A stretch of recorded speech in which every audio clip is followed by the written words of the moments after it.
El suicidio de Alan García, 2 veces presidente peruano y también investigado por presuntos actos de corrupción, ha desatado un terremoto en la clase política y dejado abiertas muchas interrogantes.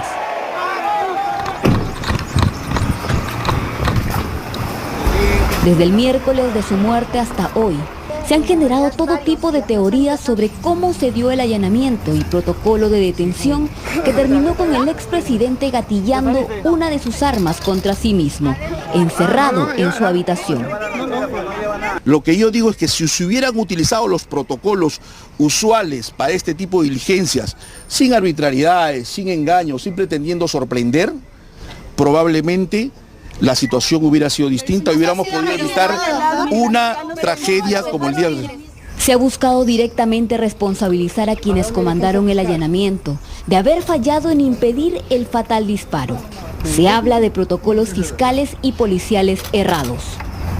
Aunque algunas percepciones cambiaron el Viernes Santo, cuando en el velorio una de las hijas de García leyó la carta de despedida del exmandatario. He visto a otros desfilar esposados, guardando su miserable existencia. Pero Alan García no tiene por qué sufrir esas injusticias y circos. Por eso le dejo a mis hijos la dignidad de mis decisiones, a mis compañeros una señal de orgullo y mi cadáver como una muestra de mi desprecio hacia mis adversarios, porque ya cumplí la misión que me impuse. Aclarando que fue una decisión propia, algunas dudas han persistido.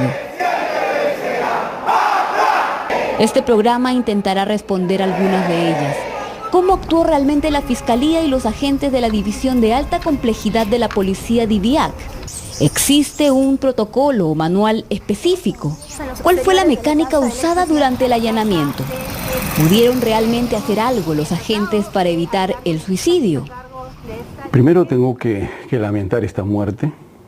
Entendemos el dolor que debe sentir la familia, los seres allegados, pero estamos en la obligación también de dar una información real de los hechos, dado que hay muchas inexactitudes, hay mucha desinformación que está circulando en algunos medios y por las redes. La participación de la policía ha sido en el marco de la ley, en el marco de la Constitución, los manuales de derechos humanos, los protocolos que existen, y podemos decir que después de una evaluación del órgano de control interno, la muerte del ciudadano García está fuera del esquema de responsabilidad de la Policía Nacional. Y a las pruebas nos remitimos. El accionar de la policía antes, durante y después se ha encajado en todos nuestros procedimientos, ¿no? Estas son algunas imágenes del allanamiento del miércoles de esta semana en casa del expresidente. Imágenes que ayudan a dilucidar detalles, pero que también revelan hechos desconocidos hasta ahora.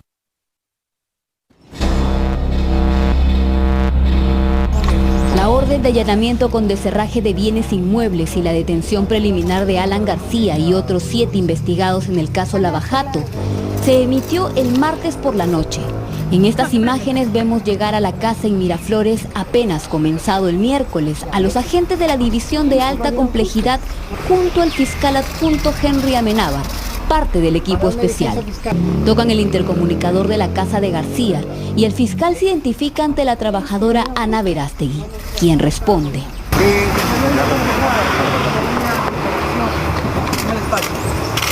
Para una diligencia fiscal. Para una diligencia fiscal. Papi.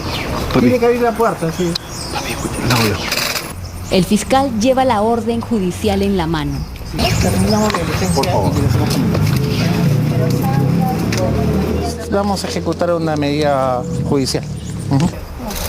A las 6:24 de la mañana, una segunda trabajadora de la casa, identificada como Elia Guamán, abre la puerta. Los policías y el fiscal Amenábar ingresan. Es la zona anterior a la puerta principal con acceso al jardín y al garaje. Algunos agentes toman sus lugares de seguridad, dirigiéndose hacia la parte posterior de la casa. Casi inmediatamente aparece Ana Verástegui, con quien el fiscal habló por el intercomunicador y los hace pasar al hall de la casa. Desde ese lugar se agacha ligeramente para conversar con el fiscal. De tal manera que hay una verbalización, se le hace saber que se trata del fiscal y de la policía que tiene que notificársele una resolución. Él pregunta si se trata de la detención preliminar. Se le explica que tiene que bajar e insiste preguntando si se trataba de la detención. Nuevamente se le explica que tiene que bajar.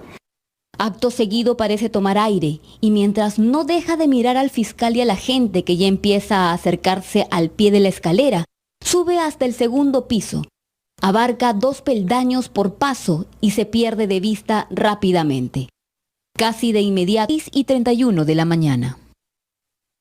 ¿Por qué García no bajó? ¿Por qué los agentes no subieron?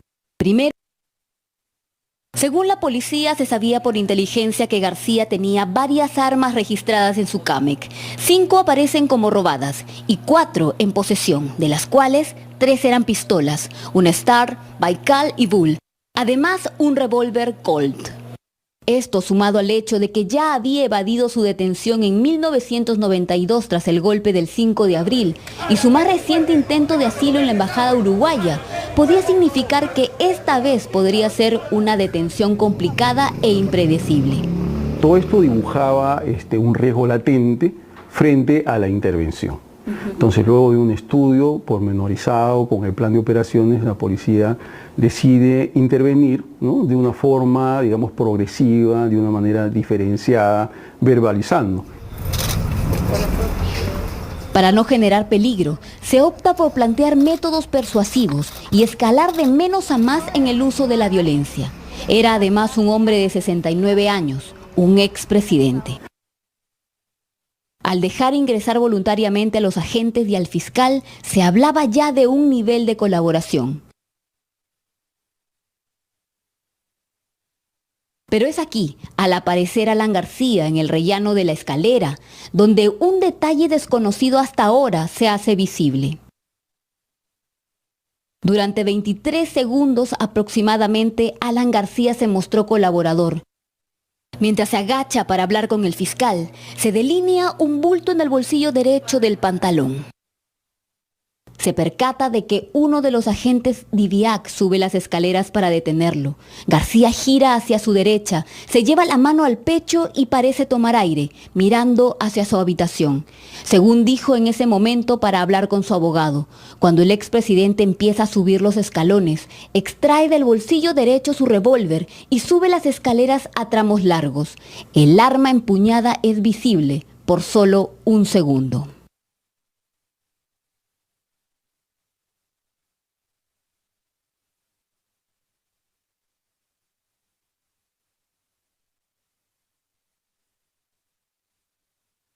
¿Hasta ese momento se habían dado cuenta que el señor García portaba un arma? Teniendo licencias para portar armas y sabiendo que él tenía, entonces había probabilidad que porte un arma. Había una alta probabilidad que porte un arma. Y una persona que va a ser objeto de una detención, que porta un arma, siempre es un riesgo muy alto. Entonces la policía podría sospechar que eso era así. A ese momento no tenía la certeza, ¿no? Ya después lo hemos evidenciado con la visualización cuadro a cuadro, porque esto ha sido en fracción de segundos, que efectivamente el señor portaba un arma de fuego. Pasaron por el balcón de la habitación y vieron la terrible escena. En los exteriores de la casa, los rostros de angustia de los agentes evidenciaba la gravedad de la situación. Parece que hay una discusión dentro.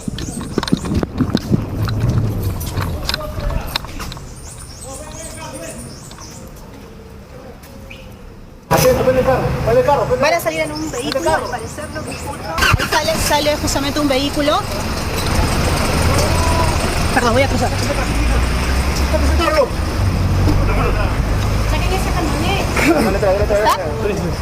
En ese instante, García seguía con vida y los mismos agentes de DIVIAC lo trasladaron hasta el hospital Casimiro Ulloa. ¡Lucho, avanza, avanza, Lucho! Todo sucedió en 8 minutos. Atrás había uno.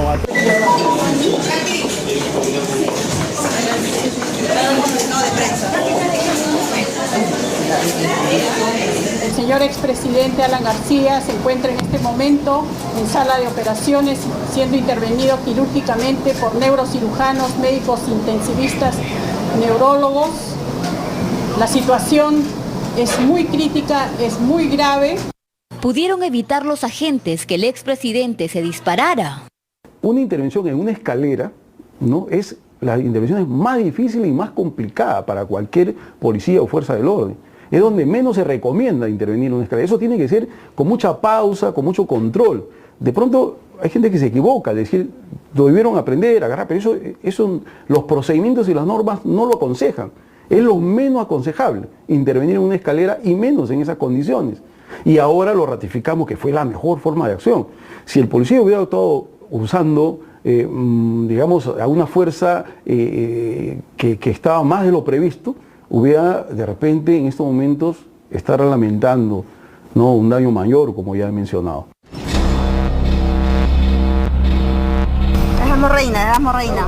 Erasmo Reina, abogado del expresidente y amigo muy cercano, llegó a la casa de García y en presencia de él, señala el acta, el fiscal Amenábar notificó a Ana Verástegui, trabajadora del exmandatario, con la resolución judicial del allanamiento. El mismo que tuvo que suspenderse hasta que llegaran los peritos de criminalística y el fiscal de turno. A las 9 de la mañana se pudo iniciar las pericias en la habitación de García. Una escena que deja pues ver que ha habido pues un disparo, un arma de fuego, por cuanto las evidencias del arma ahí, está la sangre, ¿no? Hemos tomado fotos, hemos levantado actas y luego pues se procedió a recoger esas evidencias y lacrarlas, sobre todo pues la de carácter material, la pistola, se recogió, se pudo advertir que se había percutado una bala porque el casquillo estaba dentro del tambor, y otra prueba material fue que a la espalda, junto al televisor, que está al frente de la cama, se encontró pues un impacto de bala, ¿no? Un impacto de bala y que rebotó, se encontró en la mesita de noche al lado izquierdo el proyectil que también fue recogido. El arma hallada en la habitación es un revólver Colt, un arma potente, regalo que le hizo la Marina de Guerra al exmandatario. Y la fiscal de la Nación no quiere creer que usted está en la casa de un fallecido. Fue entonces que los abogados de García empezaron a cuestionar la diligencia y denunciaron que el fiscal y los agentes cometieron irregularidades. Empezando, porque quien ha venido a hacer una diligencia tan importante como esta, no se identifica, por lo menos, con la cinta que suelen utilizar ellos para este tipo de diligencias. Es gravísimo. Entonces acá lo que tenemos que decir es que la policía actuó con cautela. La cautela de la policía, la intervención correcta siguiendo los procedimientos, ha traído como consecuencia que no haya, digamos, un daño mayor. Mientras en casa del exmandatario los peritos continuaban su trabajo, a las 10:05 de la mañana la vida de Alan García se apagó.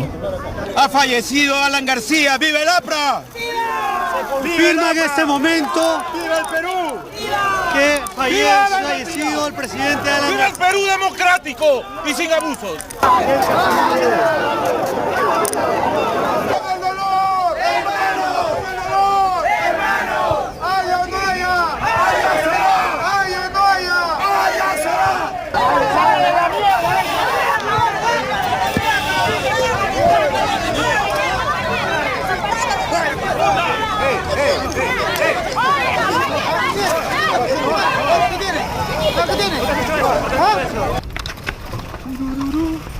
A las 10:20 concluyen las pericias de criminalística en la habitación de García y por ende la diligencia del allanamiento de acuerdo a ley debía continuar. Los abogados apristas se negaron, aduciendo que tras la muerte del investigado ya no había lugar a la diligencia. Este es un lugar donde en pocas horas se va a llevar a cabo un velorio. Dígale al señor, tiene que dejar llevarnos el velorio acá del señor García. ¿Qué tal abusivo el señor policía, señora? Retíreme, le tendrán que sacar. Deténgame si quiere. Deténgame. Los ánimos se caldearon ante la negativa del fiscal, quien procedió a pedir el retiro de algunos abogados apristas. Yo estoy describiendo la ilegalidad que empezó a las 6:30 de la mañana y que continúa. Yo venía, y aquí no sé, alguien se alegrará por el morbo. Yo venía por la ropa del presidente para proceder a las exequias y me han expulsado y me han amenazado que me van a enjuiciar. nuevamente, el hecho de que una persona fallezca no impide el allanamiento porque son medidas distintas. Una cosa es la detención y otra cosa es el allanamiento sobre los inmuebles y cualquier otra medida o diligencia vinculada con la detención de otras personas. Entonces todo corre de manera paralela. Que la persona fallezca no impide el allanamiento del lugar. A las 12:20 se continuó con la diligencia de allanamiento a la casa del expresidente, mientras en el hospital familiares y partidarios de García esperaban al fiscal Guillermo Peñalosa para el levantamiento del cadáver. De acuerdo a ley debió ser llevado a la morgue, pero por pedido expreso de la familia las pruebas se realizaron en el mismo hospital donde murió. A una petición especial de la familia, toda vez de que tenían miedo que se produzca un problemas, conflictos al momento del traslado de su padre, solicitaron pues de que se haga la necropsia en el lugar, ¿no? Entonces comunicamos con nuestros superiores, en este caso con la misma jefa de nuestra institución, y dijo que aprobaba esta situación por cuanto por cuestiones de seguridad se realizara de esa manera, ¿no? La ley lo contempla. La ley lo contempla, en casos especiales lo contempla, ¿no? Poco más de 3 horas duró la necropsia al cuerpo del exmandatario. Se le practicaron varias pericias como la absorción atómica, el ADN a la sangre hallada en la habitación y al cuerpo, así como pruebas dactiloscópicas y odontograma, entre otros. Luego también se hizo la pericia dactiloscópica para determinar pues que las huellas corresponden a la persona, pues que eso se compara con las huellas que hay en Rení y se va a confirmar pues que es la persona que en ese momento se habría disparado hacia el expresidente Alan García. La carta del exmandatario asumiendo la responsabilidad sobre su propia muerte hablan por él. El video de esta intervención da aún mayores luces del hecho que ha marcado el fin de toda una era política.